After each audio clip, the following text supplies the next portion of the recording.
Hello po mga kababayan, kamusta po kayong lahat? And once again, welcome po dito sa Simply Talkies Vlog. Tayo po ay magbibigay ng ating maiksing opinyon, komento at reaksyon sa mga maiinit na usaping politika sa ating bansa. So ang mainit po ngayon ang mag-amang Duterte. Pero mga kababayan, eto na naman po, patuloy pong sinisira ang administrasyong Marcos ng mga anay. Sino po yung mga anay na to? Ayan po yung mga tiwali, mga manloloko, mga mandarambong na mga kawani ng gobyerno. Maalala nyo yung bumagsak na tulay sa Cabagan, Santa Maria, Isabela. At ngayon po, meron na namang gustong ibalik ang karimari-marim, no? Yung pangit na nga ang imahe ng ating pambansang paliparan dahil sa karimari-marim na nagaganap dyan noong panahon ni Panot sa airport na yan. Ngayon po, talagang itong mga mapapamura kayo, manggigigil kayo mga kababayan Talagang sinusubukan po nila ang administrasyong Marcos. Akala nila lalamya-lamya itong ating presidente. Mag-antay kayo ha. At ganun din po ang ating magaling na Yusek at Palace Press Officer na si Attorney Claire Castro ay meron pong mensahe sa mga Duterte minions. No? Pero bago natin ipagpatuloy, tayo po ay magpapasalamat sa lahat ng ating channel subscribers, mga followers, mga nagla-like at nagsishare ng ating videos. Special shout out to all our OFWs, to the men and women in uniform, sa mga frontliners at mga guro. And once again, may God bless us all. So unahin natin mga kababayan, ito pong mga anay na patuloy na sumisira at sinusubukang walang hiyain ang administrasyong Marcos. Tulad po ng nasabi ko sa inyo, marami na pong instances dyan na ito pang mga Duterte minions, mga sinungaling, mga fake news maker, yan po ang mga number 1 na anay. Ito namang mga anay na to ay nasa gobyerno. Lalong-lalo na po dyan sa pambansang paliparan natin. Dyan po sa NAIA, I think nangyari po ito sa Terminal 3. Siguro alam nyo na ito, pero po, eto na naman tayo. Yung tinatawag nung panahon ni Panot na tanimbala, putragis na ito. Ito, ilang araw na ito pong news, pero nalaman na po ng Pangulo, at ang Pangulo ay nag-order sa butihing bagong sekretarya ng DOTR na kung saan ito pong paliparan natin ay under po yan sa DOTR. At ganun na nga po, umaksyon na po dyan si Secretary Vince Dizon ng DOTR. Ay, galit na galit po. Paano hindi magagalit? Dahil galit ang Pangulo. Biruin mo, sabi ko sa inyo, one after another. Immigration, yung Bureau of Immigration, napalusutan. No, buti na lang na-recapture nila yung Korean fugitive. Hindi nila alam kung nasaan si Roque. Diba? Nakastigo sila ng komite ni Risa Hontiveros. Ngayon na naman mga kababayan, yung mag-ina na pupunta po ng Vietnam, dumaan na sila sa X-ray. Walang nakita sa X-ray yung bag nila. Ha? Siguro yung kanilang hand carries. Kasi yun naman ang ine-X-ray Kasi yung mga check-in, alam ko, binubuksan pa yata yan bago mo i-check-in Di ba nakakahiya mga kababayan? Biruin mo, pabubukas yung dala-dala mong mga bagahe, makikita yung mga personal belongings mo in public. Ganon po kababa. Ganon kasalaula ang administrasyon ng NAIA. Dapat po magbago yan. In comparison dito mga kababayan, ako, nag-check-in sa Southwest, sa local flights, domestic flights, from San Diego to Sacramento. Yan po kasi ang malimit naming flight kasi sa panganay kong anak na sa Davis. At kung may pupuntahan man kami sa UC Davis na event. I like flying. Pero the hustle and bustle at the airport sa San Diego Airport, none.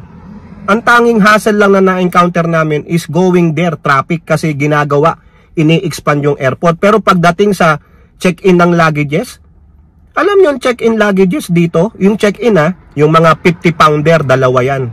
Allotted sa'yo yan. Kung may excess man na 1 pound, okay na yan. Basta yung isa mo, 49, that's good. Ganon. Pero alam nyo yung check-in dito, hindi na yung tao. Kundi, kukuha ka lang ng yung automated. May mga machine na. Kukuha ka lang nung parang sticker, yun na yun. Pagdating mo doon sa counter, titimbangin lang, and you go. Tapos dadaan ka sa TSA. Sa TSA, syempre, security yan. Idadaan sa machine yung iyong mga hand carries. Pag dumaan niya sa x-ray, walang nakita, you go. Ibig sabihin, reliable yung x-ray. Ako po, napatigil. Experience ko sa airport, dyan sa Lindbergh Field, sa San Diego. Nakita. Ano to? Nung tinanong ako, is this yours? Yes, sabi kong ganun. What is this? Kasi, yung tita ko, aga ng flight namin, pinabaunan kami ng sandwiches. May palaman. Oo. Sabi sa akin, ano to? It is a sandwich. Is there something wrong with it? Sabi ko. If there's something wrong with it, then you can throw it away, sabi ko. I don't wanna touch it, sabi ko. Oh no, it's good, at least we know. Sabi niya. And what's on the jar? It's just like a jam, sabi ko ganun. It was a homemade jam. Oh, okay, that's good. Ganun lang kasi liquidy. Diba? Ganun lang. Pero hindi kami yung tapos ka ng ma-x-ray, hinabol ka. Ganun po ang ginawa dun sa mag-ina. Nakakaawa naman po yung mag-ina na yun. Biruin nyo walang nakita sa x-ray. Tapos na, naglalakad na sila sa gate nila. Hinabol sila. Hinabol sila nung mga screener ba yun? Tapos sinasabi, ma'am, meron pong nakita sa luggage ninyo, may bala daw po. Ganon. Di sana kung may, sa akin lang mga kababayan questionin ko yung ano ng x-ray machine ninyo. Bakit dumaan yung bag ko, wala kayong nakitang bala? Pero ngayon pakikitaan nyo ako ng video o isang screenshot na may bala yung bag ko? Biruin nyo, nakakahiya po yun. Ibig sabihin, hindi reliable yung machine ninyo at hindi kayo reliable as screener. Hahabulin nyo ako. That is embarrassing. And then, within 5 minutes, kinalkal yung bag nila in public. Walang nakita. O so anong gagawin nyo? Sabi pa nga doon, nagtatawanan daw yung mga officers. Nakakahiya, nagtatawanan kayo. You did not even apologize to the mother and daughter. Na-trauma yung nanay Diba? Tanim bala. Ibig sabihin, nagtatanim kayo ng bala na naman? Diba, Pangulo? Sinong hindi magagalit? Nakakahiya po yan, mga kababayan. Bakit? Pilit na inaangat ng gobyernong ito sa pamamagitan ng DOT ni Secretary Prasco, Cristina Prasco ng Department of Tourism ang imahe ng bansa.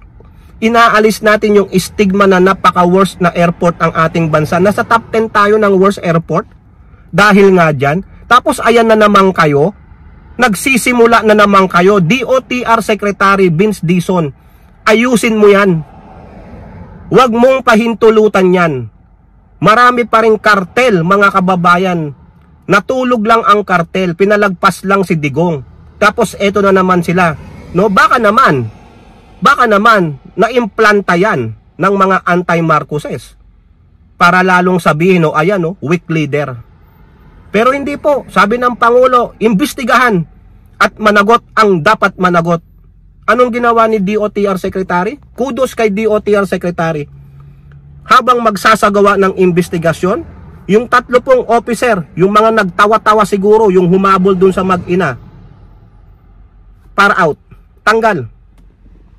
Hindi pa tapos ang investigasyon, pinar out na sila. Tama yan. I applaud, Congratulations kay Vince Dizon. Ganyan. Magpasikat ka, Vince Dizon. Gawan mo ng paraan yan. Don't let that ever happen again.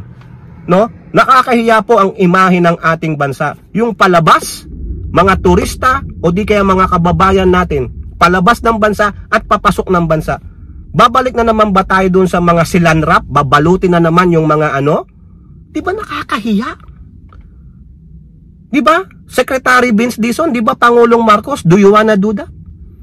Hassle na nga na umalis ng bansa. Gagawin nyo pa yan? Mahiya naman kayo. Tapos di ba, meron na ngang public-private partnership, di ba? San Miguel Corporation. Sino bang nakakuha diyan ng ano, yung pagpapagandahin ng airport na yan? Sino yung mamamahala ng airport na yan?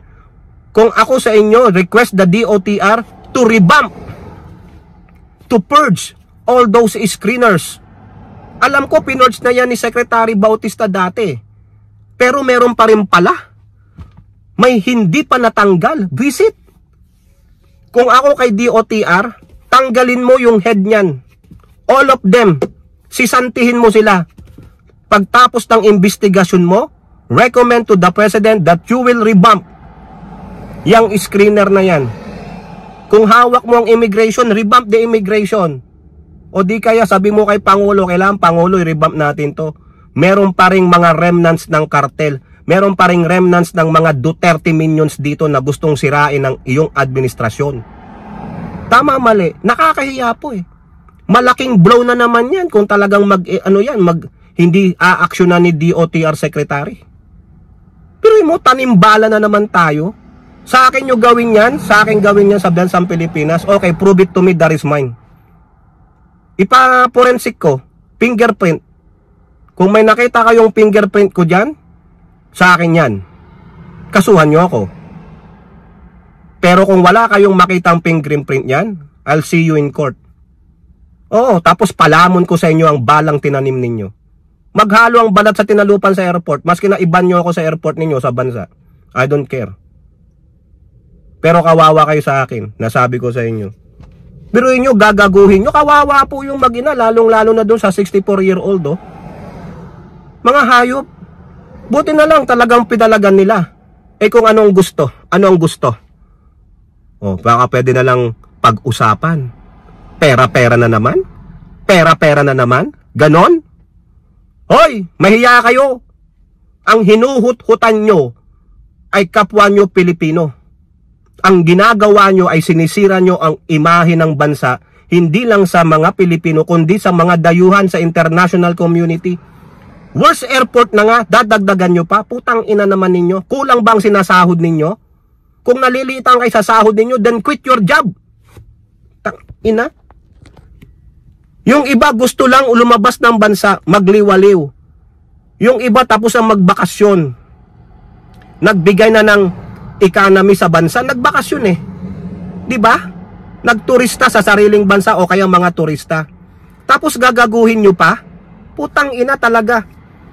Ang mga Pilipino rin ang sumisira sa sariling bansa. Hayop. Kaya dapat Pangulong Marcos, no? I-empower mo sa DOTR. Magpasikat ka, Vince Dizon. Heads must roll. 3 na yung bumagsak.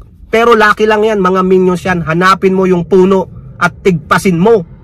Kasi kung, o kaya yung ugat, bunutin mo yung ugat ng katiwalian dyan, yung mga kartel, if you have the will or the political will. Kung hindi ka takot sa magiging repercussion o ganti ng mga kartel dyan, suportahan ka namin. Ipopromote pa kita, Secretary Vince Dizon. Galingan mo, ha? Huwag kang tumulad dyan sa mga dati na mga walang political will. Do it!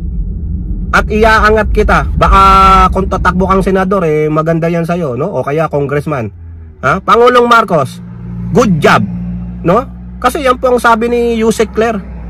Nagagalit po ang Pangulo. Puro na lang kagaguhan, puro paninira. Diba? O now, punta tayo dito sa isang paalala ni Yusek Castro. Doon din po sa kanyang press con. Kasi po yung nababalita na ano ba yun? Yung warrant of arrest kay Digong. Kung ano man pong warrant of arrest yan, ang advice niya po o paalala niya sa mga supporters nila Digong ng mga Duterte ay kalma lang at sumunod kayo sa batas. Calm down and follow the rule of law. Huwag po kayong tumulad o huwag nyong gayahin yung ginawa ninyo kay Kibuloy. na yung iba sa inyo ay naging violente. Gagawin po lahat ng administrasyong ito para protektahan ang human rights ni Digong. Yan po yung paalala ni Yusek Castro. Yun po yung pagkakaintindi ko sa sinabi niya. Mahaba po kasi sinabi niya. Pero ang pagkakaalam ko, the government will follow the rule of law. Kung ano po yung nasasaad sa batas, ayun po ang ipapatupad at gagalangin at proprotektahan ang human rights ng inyong dating presidente. Ngayon, kung kayo po ay magiging violente, therefore, you are violating a law. Pwede po kayong makasuhan. Huwag sanang maging mangyari tulad ng kay Kibuloyan. Okay?